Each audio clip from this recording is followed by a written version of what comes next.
All right, here we go. Dancingsean with continued coverage of The Boys, the Amazon superhero show. Got a lot to say about these next couple episodes. This show is really doing a lot of stuff. It's making me think. I appreciate all the different elements of filmmaking that they're piecing together to create this intriguing story. We're going to start off where we left off in the last few episodes.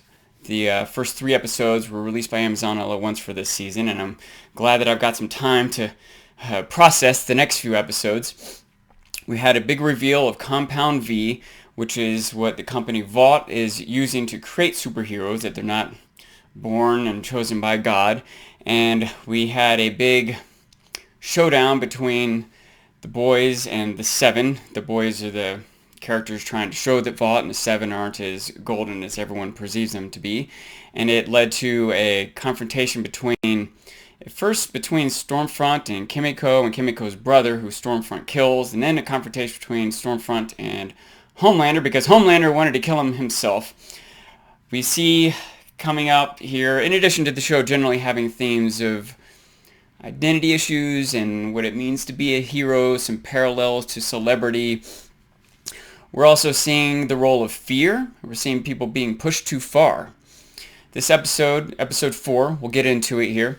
I tried to avoid just making my reviews here. I guess reviews is the right word, to just be recaps. But it does help to kind of run down the happenings of each episode. But I'm trying to find some meaning and symbolism and clues to the mysteries going on, in addition to just reviewing the plot points. I think there's a lot more to a story and to a work of art than plot points. But it still helps me organize my thoughts. So we'll start with the main plot points of this episode.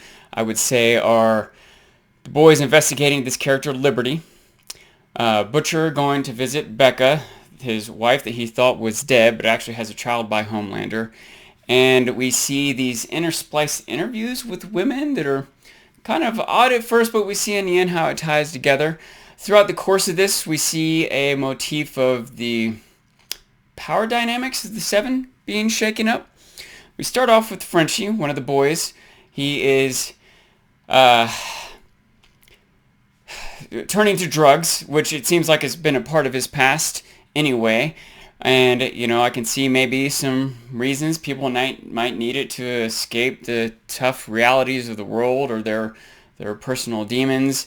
I think maybe it's better to use drugs as a celebration than an escape. I don't want to get too judgmental or too deep into drug use here, but it doesn't seem like it's a positive thing that Frenchie's doing. And Kimiko, in the meantime, seeing the news report of what happened to her brother, is struggling with this. Frenchie kisses her, which is awkward. She pushes him away quite forcefully. Frenchie goes to Cherie, somewhere between a relationship and a contact that he's had. We saw some little bits of her in the earlier season, and she's advising him, hey, this isn't some helpless little girl. You're not really in a position to be helping anyone right now. We segue from that to, I guess we don't immediately segue from that, but eventually we see Kimiko is, on a quest for vengeance against Stormfront, much like Huey and Butcher are on quest for vengeance, and on some level some of these other characters too, maybe. But Frenchie stops her. Frenchie stops Kimiko from challenging Stormfront. As tough and strong as Kimiko seems to be, Stormfront is just another level of superhero with light and electricity. She seems to have the same sort of super strength. Maybe one day they'll have their showdown. I guess it's going to take teamwork, we'll see. In the meantime, we have Homelander just seething over Stormfront, who seems to have stolen the limelight from him and even a bit of his position of leadership within the Seven. And he goes to Madeline, which is very perplexing because he killed Madeline. It's a weird, surreal moment. I was worried that I was on the right episode. Is this a dream sequence? I didn't understand what was happening. They go back and forth a couple times. We see him watching the movie Taxi Driver with what seems to be Madeline, which is interesting. He sees Travis Bickle, I think is the character, This is a kind of a classic, well-known movie from the 70s, basically about a guy coming back from Vietnam, not being able to fit into society, and breaks down, turns violent, and it seems like everyone's working against him when he needs help. And Homelander's trying to relate to this. The idea of someone being pushed too far. It seems like Homelander is not in the same destitute position that old Travis was in, but one way or the other, we see that this is Doppelganger, not Madeline. Very interesting twist to Homelander trying to maintain his awkward relationship with Madeline, even though she's dead now. We see Butcher Mallory on the streets at a sort of a shrine to all the people that were killed in the wake of Stormfront's rampage to catch this super bad guy. We kind of know she's at least as much a super bad guy as he was. Mallory seems to be trying to make amends. She feels responsible for the course that she put Butcher on, for maybe even for not working harder to stop this specific supervillain and or the Seven in general. She seems to kind of know some of what's going on and feels like she didn't do enough to stop it. She's seeing all the tragedies come from it. She gives, without even any bargaining chips, it's hard for Butcher to even understand someone doing something out of kindness and not deal making, but she just gives Butcher some information about Becca's identity. Butcher, of course, is going to leave to find out, abandoning his team, abandoning their plans. He's barely even planning on telling anyone what he's doing. Mother's Milk, who seems to be a much better leader than Butcher, is kind of running down, hey man, what about Frenchie? What about you? What about your team? And Butcher's got one excuse for another to blow them all off. He takes off, selfish as ever. In the meantime, we see this interaction between Homelander, Ashley, who's the PR rep, the manager, if you will, of the Seven, and A-Train. They're kicking him out. A-Train is not happy about it, but it's hard to say anything to Homelander. Homelander kind of knows that A-Train isn't up to snuff anymore. His drug abuse, heart problems. Seems like Homelander doesn't really care about A-Train in the first place. We also see a moment where Huey and Starlight seem to... I guess in the wake of this, Homelander also confronts Starlight. He's kind of questioning her loyalty. She convinces Homelander to not kill her on this elevator where he's got her trapped, even though she is still on the side of Huey, where we see that they're about to meet up. But she's able to convince Homelander that she's not. And there is a little bit of a clarification, it seems to me, that it was Huey and Starlight that were able to turn over the Compound V story to the news or whatever. It was a little unclear to me up until now. And we see Starlight is going to join the boys, or at least a couple members of the boys, on their mission to find out about this Liberty character. They head on the road to North Carolina. They listen to Billy Joel music in the car. They maintain that theme. And an interesting imagery we see is Homelander painted on a bar as they travel through the South, or a barn rather. I guess it might have been a bar. But instead of his American flag cape, he has a Confederate flag cape, kind of telling whether Homelander intends or not to inspire white supremacists. He is. He's certainly not downplaying ideas of white supremacy. We find out in their investigation from a woman named Mallory, who witnessed this character Liberty kill her brother in her youth for racist reasons. But she was paid off, it was swept under the rug, no one would listen to her anyway, and she's telling him, hey, Liberty isn't some long-forgotten person, she's still here, it's Stormfront. And this is a little perplexing because the ages don't match up, but who knows what other powers Stormfront might have. We also see in this, part of why Starlight went with him on this mission is because she's sort of living in fear of Homelander. Homelander is just literally look at you and kill you, and his temper is getting shorter. He has reason to believe. Now, we know that Starlight really is playing both sides, if you will. Maybe that's not quite fair to say she's playing both sides, because she doesn't really want to be playing Homelander's side, but she doesn't have a lot of choice, and she's able to get information that she wouldn't otherwise be able to get. But Homelander, even suspecting her, is making her afraid for her life, and she's digging deeper into this hole. So In the meantime, we see another character living in fear is Becca. Butcher has gone to find her in this compound where she's been hidden away along with her son, and where Homelander is coming to visit, and she probably wasn't living the happiest life in the first place, but him showing up to kind of assert his role as an awkward father, Becca's got to be having a tough time here. She kind of accounts in this interaction with Butcher, even though they still love each other, that he is not accounting for her son, whatever plan he's trying to put together. Homelander and Maeve have a photo op here, and Homelander's being sort of questioned about the representation, the diversity of the Seven and of Supes in general, and he tries to deflect, hey, we've got A-Train, which he's happy to kick off the team. And part of his diversion here is he outs Maeve on national TV. A big surprise to Maeve that he's going to do this. And we see that this is going to leave Maeve living in fear, not just for herself, which she seems to be already kind of, but now for Elena too. There was a very interesting moment here. It's not an incredibly rare filming technique, I don't know, editing, cinematography technique, where you shift the focus from the foreground to the background, and as Homelander is speaking to the interviewer, the focus is on him, and Maeve is in a shot, but blurred, and then as Homelander says, we have a gay member, and the focus shifts to Maeve trying to control her stunned emotion as Homelander keeps his cool, talking with such pride about the diversity they have in her team as he's using Maeve as a pawn in his PR game. It's really twisted, right?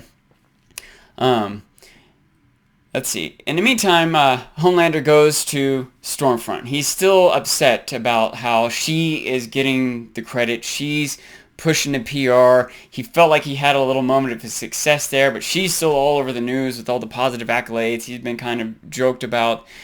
And he goes to her, who do you think you are? Lights his eyes up. She backs down for a moment, but not completely. She still kind of stands her ground and says, look, man, I've got my strengths, you've got yours, but you're making some mistakes. I can help you if you want. I can make out with you if you want. She's kind of coming on to him. Homelander then retreats back to Doppelganger. He ends up killing Doppelganger. Again, a very awkward moment. And I thought it was very interesting here that the Doppelganger character, aside from his superpower being able to adjust his appearance, he's got to have a very keen understanding of human psychology. He's also got to not just look like them, but he's got to have the mannerisms, the walk, the air, the vocabulary, and the understanding of who they're interacting with. Specifically, real Madeline was on eggshells trying to interact with Homelander. Imagine Doppelganger trying to do it, trying to pretend like Madeline, trying to not offend Homelander.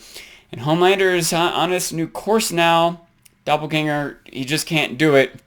He tries to shift gears and pretend to be Homelander himself. Homelander seems to want to be worshipped. It's an interesting play, and it might have worked, but my theory is that what Homelander really wanted was Stormfront. I don't know how Doppelganger possibly could have known that, but that might have been a way for him to have not get killed in this moment. Probably would have happened eventually anyway. He's in a sort of a losing scenario here, but it is interesting to think about what a key character Doppelganger was.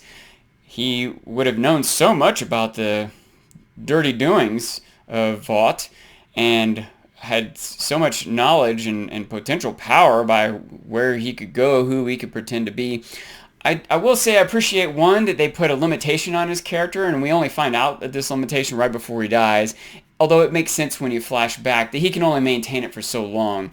But even still, I think it is good to kill this character off. Not that I want people to die, but he makes it a very difficult challenge for the writing of the show, or at least from the viewing of the show, because the writers could easily, even if they don't try to, use him as a crutch. They could take things back. They could have some scene from the past. Oh, that was really Doppelganger. Just the ability for them to do that, it causes us in the audience to question what's happening on screen. So I'm glad that he's not still part of the world, because I don't want them to be able to switch things around or to have the audience guessing about things that are just red herrings because it might be Doppelganger. I'm kind of glad that they did away with that character. Toward the end here, we get the reveal of what these interviews are with the Deep. He's being set up to be married with someone by this cult church that he's joined.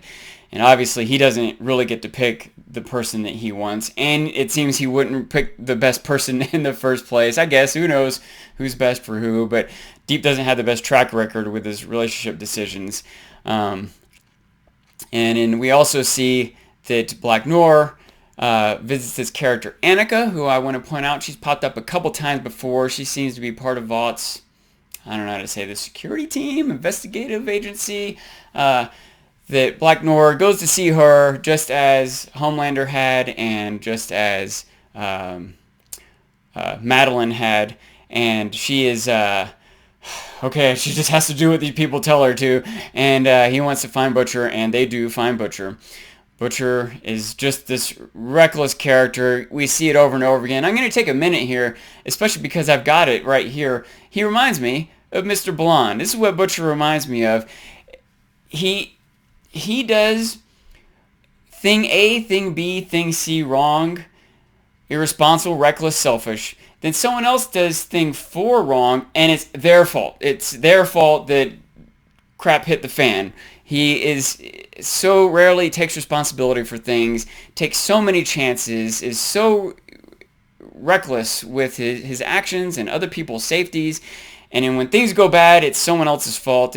He really frustrates me, and it just reminds me of Mr. Blonde. It's sort of macho, I'm right, it doesn't matter, so quick to violence in that movie. If you didn't see it, I won't spoil too much, but fundamentally it's about a bank robbery, and it goes awry. And there may be a lot of reasons why it might have gone awry. But one part of it going awry was he just started shooting people in a bank. He had told a guard not to move. The guard moved, so he shot him. And then Mr. Blonde says, if he hadn't done what I hadn't said not to do, then I wouldn't have done what I had to do. And basically blaming his murderous rampage, breaking the whole bank robbery plans on this other person. It's that person's fault. There's no other way. Anyone could have done anything. I'd had to kill him. And anyway, he just reminds me of Butcher. I'll move on to the next episode here. In episode 5, the main happening, the central plot point, I would say, is the filming of the movie, The Dawn of the Seven, which I think is a neat idea that in this world of superheroes that they use them as movie stars. It makes sense that they would be sports stars and celebrities and movie stars. It takes away the need for CGI. They're already famous. Why not put them in movies, make money off of them? It's an interesting thing, and we see it all unfolding with a lot of interactions with a lot of different characters here.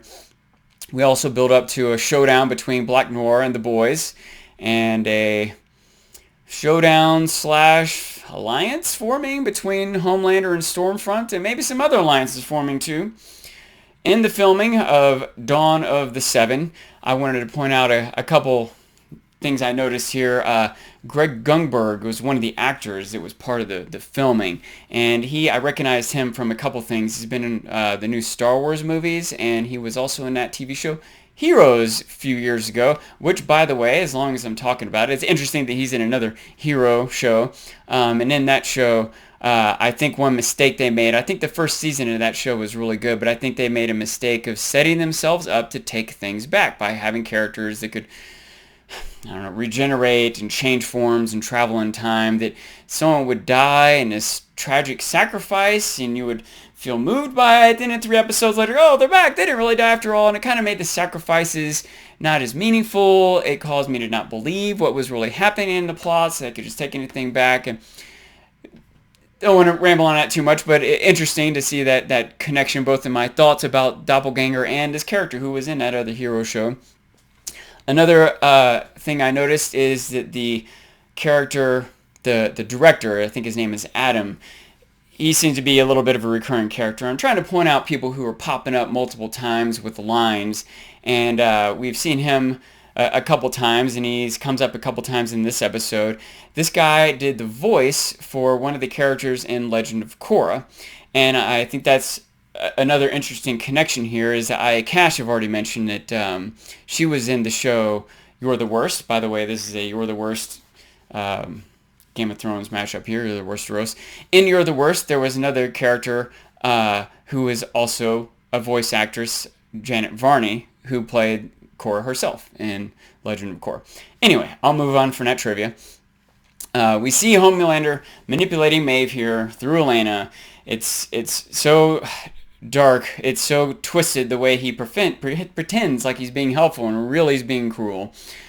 We see in the wake of this, Ashley, the PR agent, shows Homelander this damning footage that he's flew off, it appears, to maybe Africa to kill one of these super terrorists or super villains that Homelander himself is actually behind the creation of. And he kills this guy, and he thinks he's just in the middle of nowhere, but someone has a phone and films him, and when he kills this bad guy, he also kills an innocent person. And he has such this nonchalant attitude about the killing in the first place. He doesn't have necessarily any authority to kill this person. Didn't expect it to get filmed. PR nightmare. Ashley doesn't know what to do. And Homelander doesn't want to apologize. He doesn't want to wait for any PR directives. He just wants to say, hey, I did it. What are you going to do about it? He just wants to be proud of it.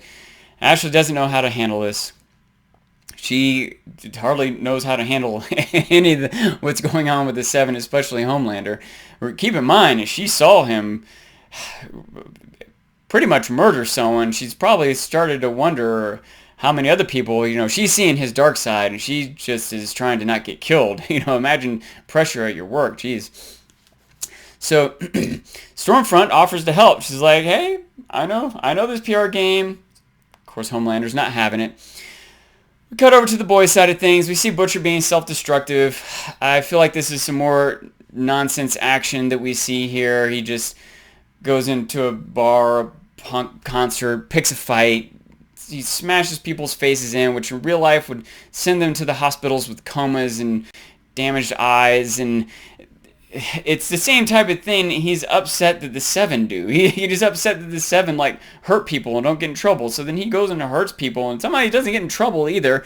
And also somehow he's indestructible. I feel like Butcher is on par with the Soup as far as the beatings that he takes. He just gets kicked and beaten viciously, smashed in the head multiple times, and frozen bag of peas. That's all he needs, and he's fine. He seems to have the same regenerative properties as Kimiko. But whatever, that kind of nonsense action and violence happens. I try to move on. I accept the point. Okay, he's going down a dark road, even darker than he's already on. Huey detects this by him being nice on the phone. Of course, this gets Mother's Milk's attention. Is he is acting weird. By the way, Mother's Milk was watching Outlander. That's what he was trying to cover up. We heard him talking about watching Downton Abbey earlier. Outlander, I thought of it as an action show. I haven't actually seen it, but maybe it's more of a drama. If I understand right, it's basically about a World War II medic who goes back to, the 1500 Irish Revolution or something like that. It sounds like an interesting show. Anyway, Butcher goes to his aunt looking for a place to escape. He's going to get his dog. They mislead us for a minute thinking that he has a boy or another son or something there, but he's just looking for his dog. Talking to his aunt, he just does not seem to care at all about his family. His dad has cancer. He's like, I can't die fast enough from that cancer.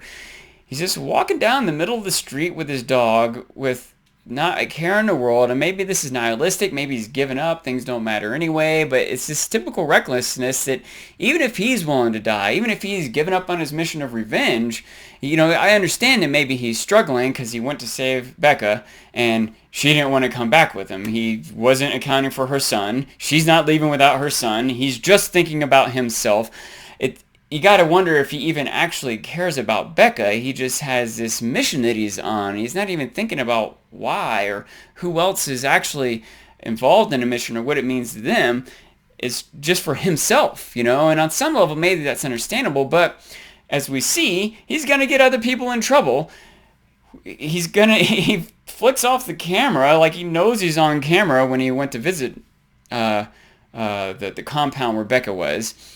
And now he's just walking out in the open around his aunt's house, which is not crazy to think they'll track his aunt down. What is he thinking here? He's somewhere between reckless and and idiotic. You know, it's a wonder to me that his character has made it this far, and I guess I reflect for a moment, he hasn't made it very far. He's just staying in a basement of a pawn shop with no friends. I don't know, but I feel like he shouldn't have the respect of the contacts that he does in the CIA and the FBI, that he probably should have been killed multiple times.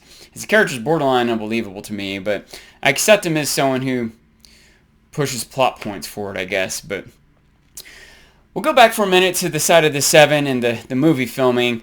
We see A-Train with the director, and A-Train is having a hard time accepting that he's off the 7, and they're kind of writing into the movie that he's off the 7, and he doesn't want to play ball, but he doesn't have a choice about it. Ashley convinces him to. She's like, look, you've got some dirt. You can go out with your dignity, or this is going to look bad. You choose. He succumbs to the demands. He's also being kind of pushed in the middle of all this. He has this conversation with Stormfront, who is the new golden child of the 7, and she kind of reveals to him her racism. She doesn't come out and say it. He doesn't quite call her on it. You get the idea that he wants to, but he's not sure where it would go. He's already kind of on thin ice, and it was something we've seen over and over again in the show, which is also reflected in the real world, that you get someone in a position of power and respect, and even if they do something wrong, it's hard to call them out. You end up getting dragged through the mud. Your career ends up being ruined, and just in the past, I don't even want to say generation, has that started, just in the past few years, has that started to turn another direction. And maybe it will eventually for A-Trainer, but at this moment, he seems to have his tail between his legs, trying to maintain some kind of pride. And also, we saw that he cared when he interacted with Starlight. She basically kept him from outing her about turning over the Compound V to the press by threatening that she would reveal that he was going to, that he had killed Popclaw.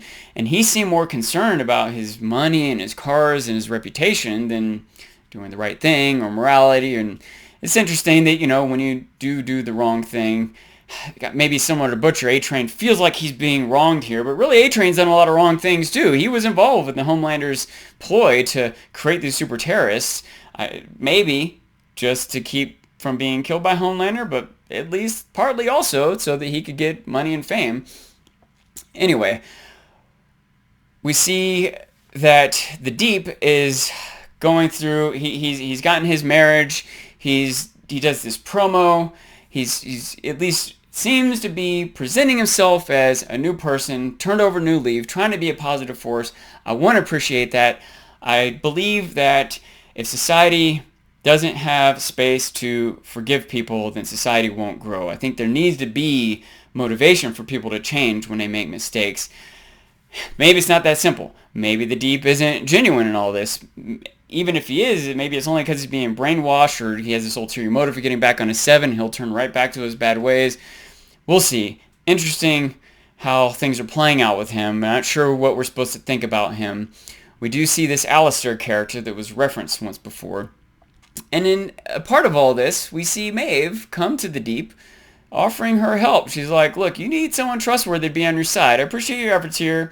I still think you're a piece of crap, but maybe we can help each other's out. Maeve trying to help Elena. She's going to need some allies against Homelander. We definitely see the stirrings of revolt of sorts. We'll see how this goes. Starlight and Stormfront have a confrontation as Stormfront talks to Starlight's mom. It's kind of a surprise to Starlight that her mom is even there. Starlight has been ignoring her mom, so maybe she could have planned on this better if she hadn't been.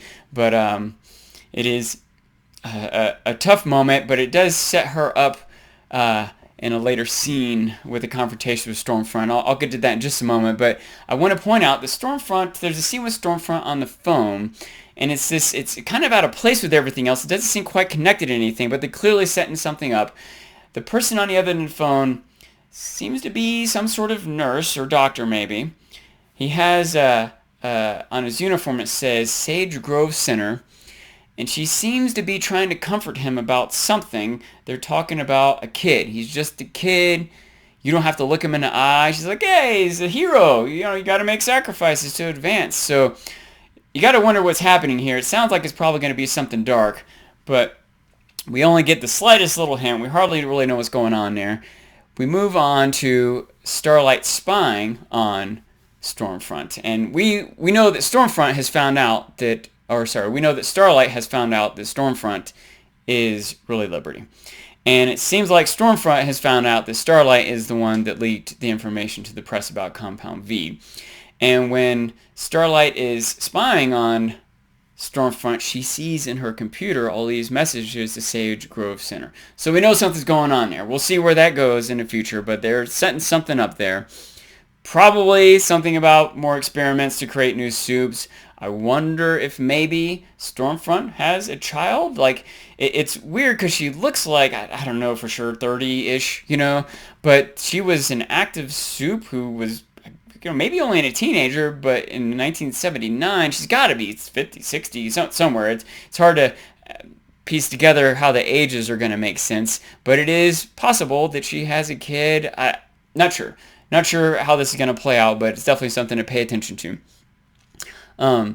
So they do not, by the way, reveal the dirt they have on each other. When Starlight walks in, or Stormfront walks in on her, like, hey, what are you doing in here? Stormfront has this cover like, you shouldn't talk to my mom, you know. So she's got that angle. Why are you in my room? They reveal to each other they have dirt, but they don't reveal it to Homelander. And you get the idea that Stormfront's dirt is better than Starlight's dirt. But regardless, Stormfront seems to want to keep it in her back pocket. She likes the position that she's in right now, where she might be able to manipulate Starlight. It's very interesting how this will play out.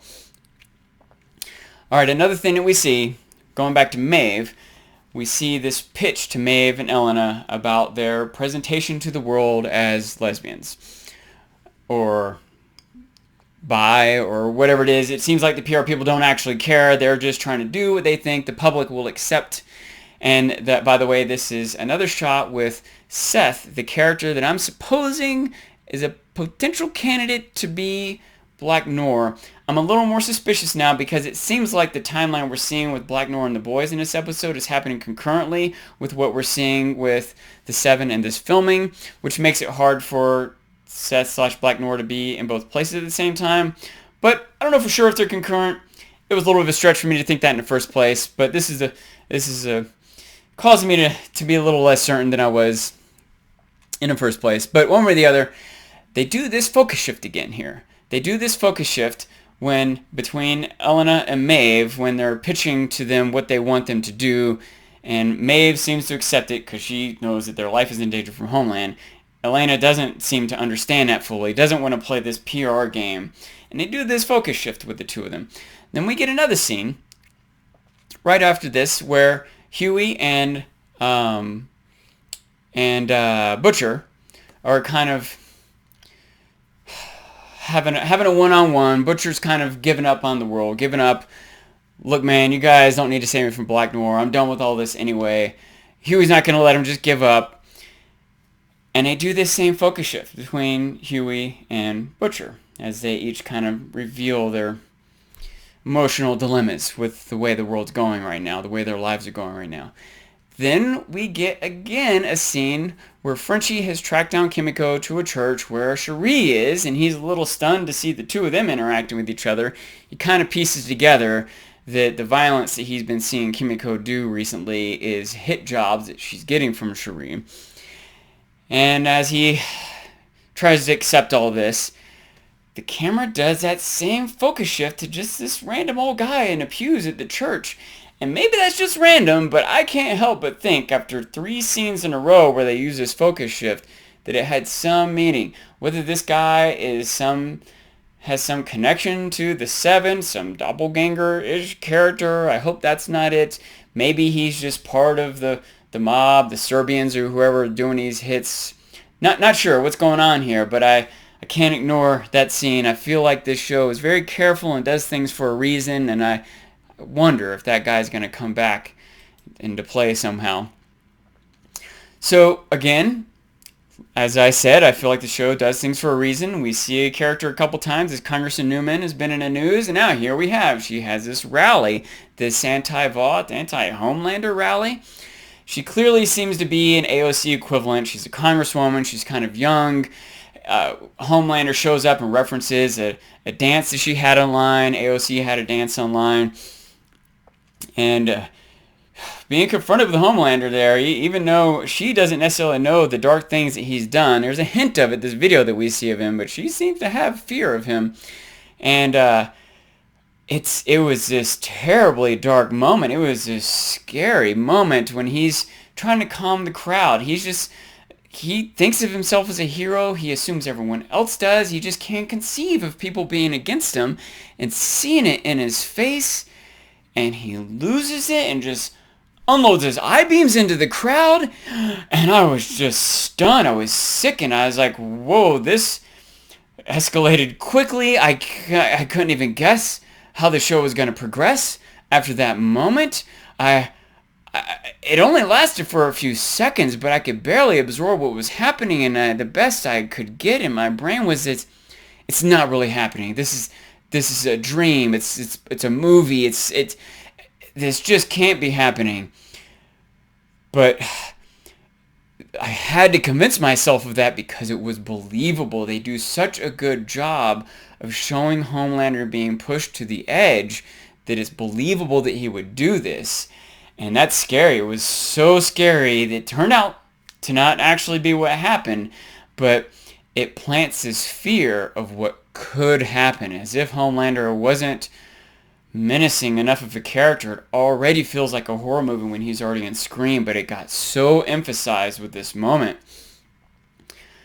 He pulls himself together, his imagining his wish, what he wants to do with this anger and his power right now. He pulls back from it, says some generic PR line, okay, you guys are the heroes, takes off, and amidst that, his attempt to use these generic lines, it kind of backfires when he says something along the lines of, things like this happen sometimes, and someone in the audience is like, sometimes? How many times does this happen? And Ashley's watching the feed, she's like, oh, she's literally pulling her hair out, she's some combination of worried about how this is going to reflect on her job at Vought. Some probably worried that Homelander might come kill her for this, or that she might become complicit in some of the things that have happened.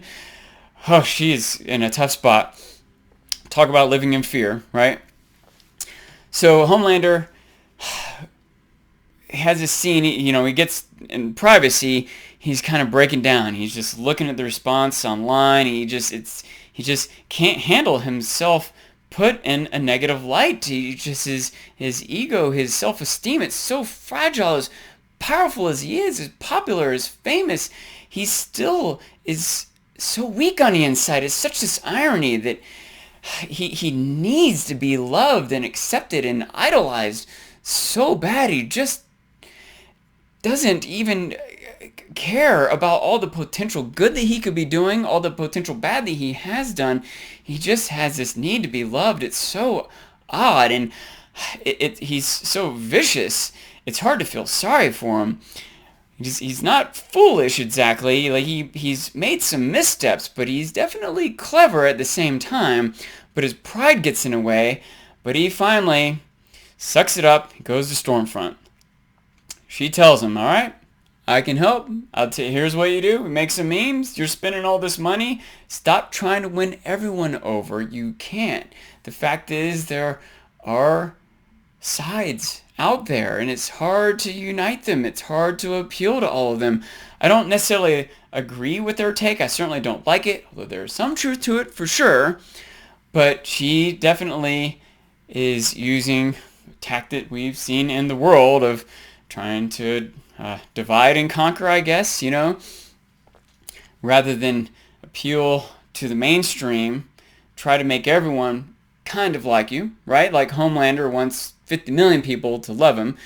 She's fine if 50,000 people are soldiers. 50,000 people are maybe willing to risk their lives or kill others for her sake. That's more valuable to her than to have a much larger group of people think well of her. And it's a scary thought. It's a scary thought to go that angle. It's a scary thought in general in our real world. But imagine someone with this sort of superpower taking this angle, just deciding, I don't care about everyone. I'm just going to try to get to this one big group and screw everyone else what's that going to mean for everyone else? It's a really scary thought. So, I will also point out this does lead to Homelander and Stormfront hooking up. We get a humorous, an interesting take on lovemaking of Soups here.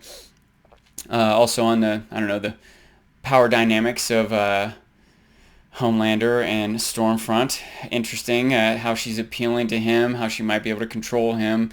She easily can make him feel like he's in charge when really she's manipulating him, much like Madeline, taking advantage of his need to be loved. I did also want to point out another good use of music. The show over and over again uses music really well. In that moment when Homelander was kind of losing it, at first it was silent, and slowly as the scene progressed, this dissonant music was sort of rising, and it reminded me a lot of a scene in season 1 when Huey was sort of breaking down, when he had just killed Translucent, and he was trying to regroup and get his mind together and go home for a change of clothes, and he just tore his room apart with this same dissonant music that was playing as Homelander was kind of like trying to just figure out what in the world is going on in his life right now. Interesting parallel there. Huey seems to pull it together. Homelander seems to pull it together. I don't know how many other parallels there might be to draw between those two characters. We'll see. So in the meantime, we see that Black Noir is still staking out the boys. The boys have laid a bunch of traps for him. They reference Home Alone. We see that Butcher's aunt is no angel. She has some sort of lab in her basement where she's producing some sort of drugs. Maybe there's some sort of, Robin Hood goodness to she's creating drugs that are too expensive because of Big Pharma. But maybe she's just making meth and making money off it. I don't know what she might even be doing with that money. Interesting, but to see that she's not just this sweet old aunt. And we get a little bit of Butcher backstory revealed to Huey, and it doesn't do much to make me appreciate Butcher anymore. We learn that he, in his youth, was about to kill another kid, and that his brother stopped him, and we find out that maybe he and his brother Lenny were close, and that Huey reminds him of Lenny, but that Lenny has died. We don't get the story. To me, all this does is reinforce the Butcher is just violent and sadistic and is just using this quest for justice as an excuse for his violence, his lack of self-control, his, lack of a good upbringing, whatever it is. I just feel more and more like Butcher should be in jail, not a leader that we're thinking of as some kind of hero. He is not. It might be sad, it might be unfair how he got to that state. Same might be true of the Deeper Homelander, but the Deep and Homelander are not heroes. Butcher is not a hero. Eventually, Black Noir barges in, blows up the traps that they set. We have some more nonsense punch fighting action. I'm rolling my eyes at all this, but I'll accept the idea that we need to have this showdown, and we need to see that Butcher ostensibly has evidence that he can use against Vought now. Something that is going to keep Edgar in check. Something that, at the moment at least, is keeping Black Noir in check. We see that Black Noir has a camera feed so that Edgar sees what's going on. Edgar seems to be directing Black Noir. Black Noir seems to be pretty much indestructible, as does Butcher. It's interesting, though, to see, at least in this moment, Edgar has to take a step back.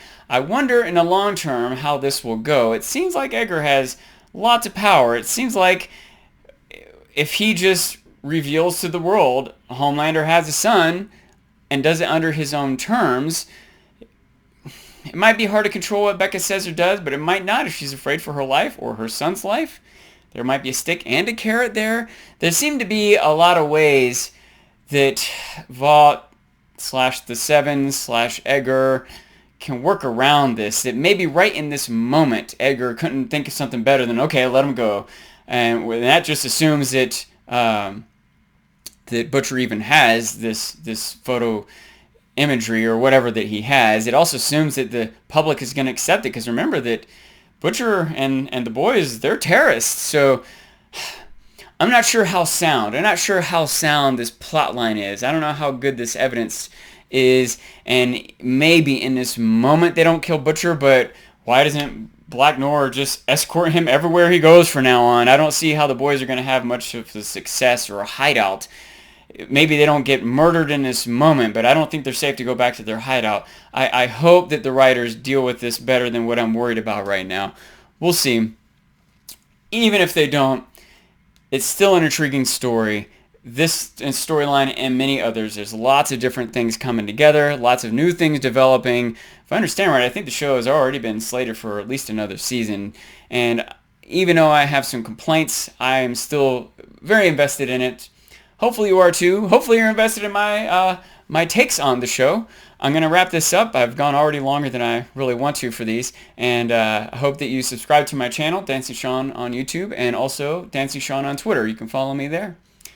All right, till next time. Thanks for watching.